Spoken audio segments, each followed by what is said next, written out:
This is for sure, bar none, my most visually gonzo movie.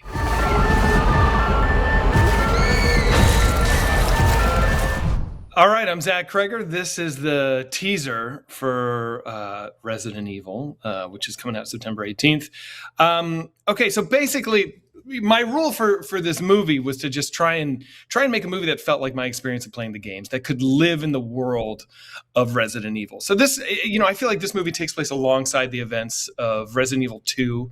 I like to think that, everything that's going on in the police station could be happening in this world. This is just another dude on another mission on the other side of town, and like what's going on with him. So yeah, I mean, it's not canon in that I'm not using the characters, but it's canon in that it lives in the actual, day of reckoning and Raccoon City. So this movie follows the characters. He's outside of Raccoon City. He's got to get into the center of it, and we're kind of with him as he goes through this gauntlet of set pieces. He gets deeper and deeper into town, and so what I love about the games is that every set piece brings with it unique new horrors. And so I wanted the rhythm to feel like it was always changing, it was always shifting. You were always facing increasingly bigger dangers, and you had to be aware of resource management and health and things like that. So I really did use a lot of cues from the games on how to build this thing out. And so it's a love letter to the games, which I fully obsessively love. All right, so one of the things that I love about Resident Evil is the graduation from gun to gun to gun. So you can see in the first shot here, he's got a pistol. That's the first weapon that he acquires. As he progresses, he'll graduate to the shotgun, and then ultimately he'll get an MP5. That's one of the fun things about playing these games is whenever you get the new weapon, you're like, oh, fucking thank God. Thank God. And so his character kind of has that reaction as he does it. A lot of this movie is like third person, so there's a steady cam following Austin, our actor.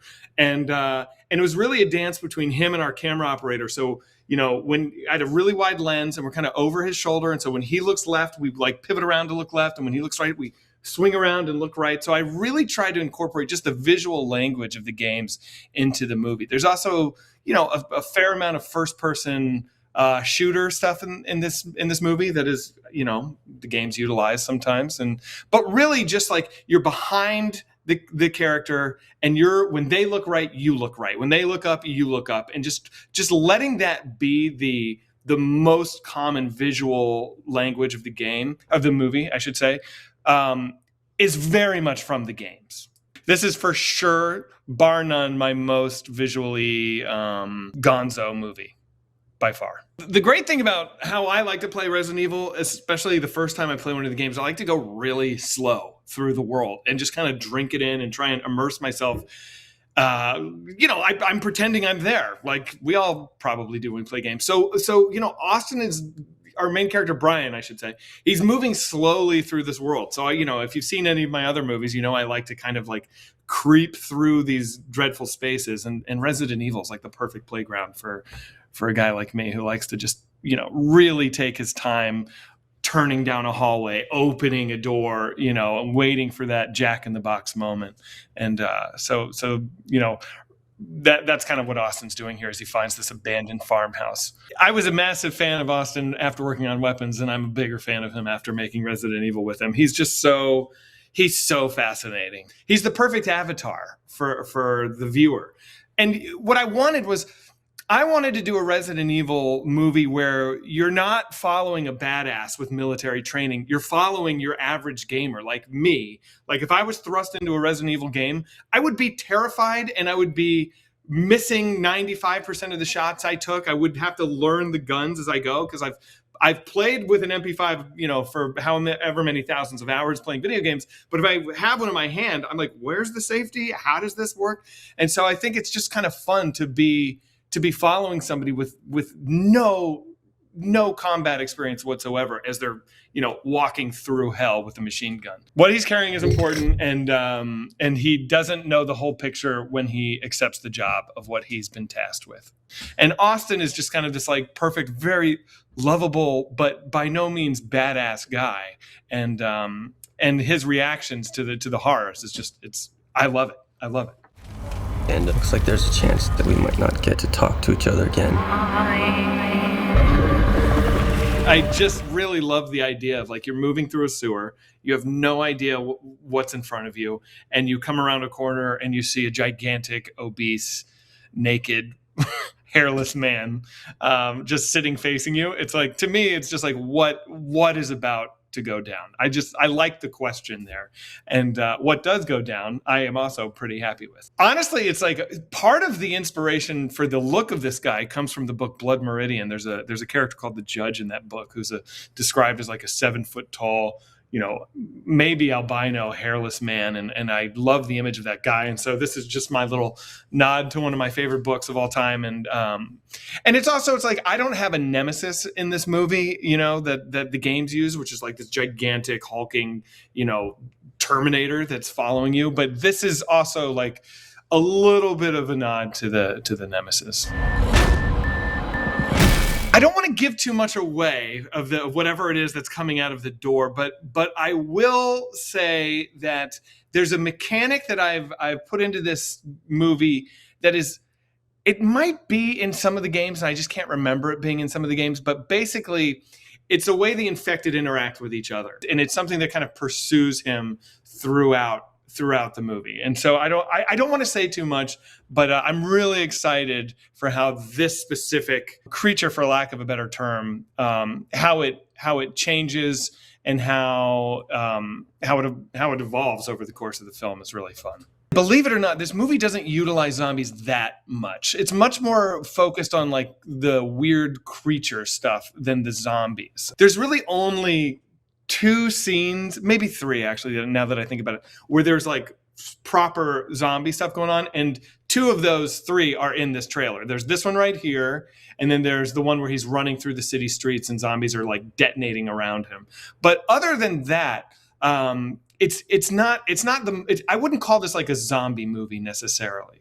I just feel like you have this opportunity for the T-virus to do all these really fascinating things to the human body and to the world around you. And so to just limit it to zombies feels like a squandered opportunity. So I tried to, really vary it up. Some things have happened. Okay, great. So I'm glad you picked on the drawers and the empty shotgun, because one of the things that like is so integral to playing Resident Evil is you're constantly searching for healing items and ammunition, right? And that's what he's doing in these scenes where he's going through the drawers. He's found a shotgun. He's got no shells. He's got to find the shells. So he's got to like comb this house for these like vital, bits of ammunition. And so you can't really do a proper, love letter to the games without that. And so I've also hidden some, I think you can see one in this trailer maybe. There's a plant, camera screen left over his right shoulder. You can kind of see it. In the movie, the shot pulls back farther and you can see it. But I took the green herb from Resident Evil 4 and I replicated the bucket exactly. You can see the bucket there at the very end of that shot with the horizontal copper striping on it, and the herb is like exact for the Resident Evil 4 thing, which is probably the game I've played the most out of this series is 4.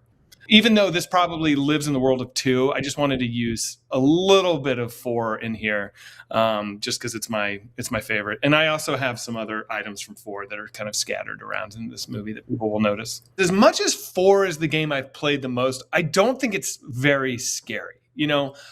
4 does not do nearly as much atmospheric heavy lifting as later games do. I mean, for me, the scariest moment of any Resident Evil game is in 8 when you're being pursued by the giant baby in the dark of that the basement. So some of the games after 4, I think, actually do a better job of building dread and suspense and terror.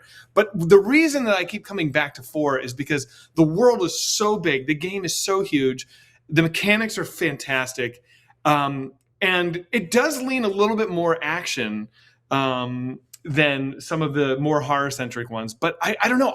I find it so relentlessly playable. I'm always interested in how it kind of goes from location to location to location, and you got to go through.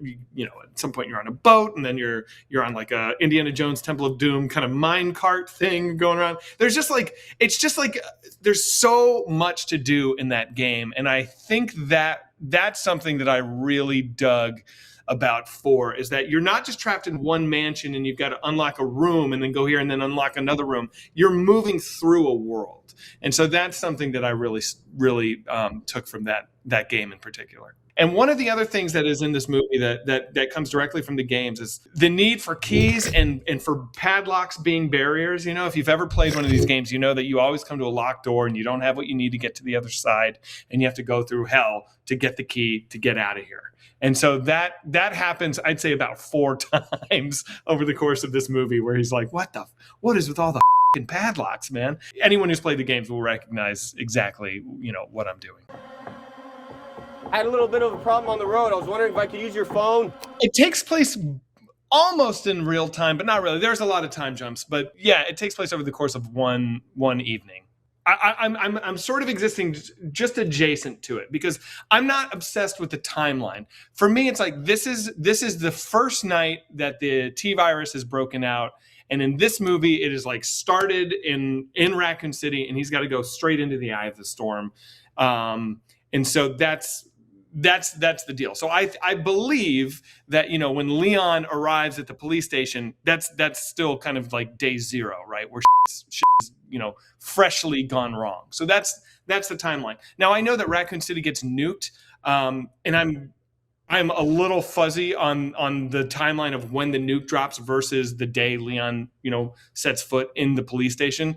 That nuking doesn't happen in this movie, which is why I'm not totally like brushed up on all that stuff.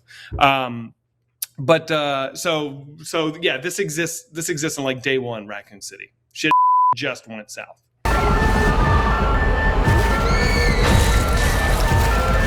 I was very, very fortunate to have a studio and a production company that really supported me and never got in the way of we got to make sure we're doing X, Y, or Z. Like I was given nothing but support. And so I know there's all kinds of horror stories you hear about filmmakers dabbling with IP and running into all sorts of frustrations, but I truly didn't have that. I'm in like a seriously messed up situation right now.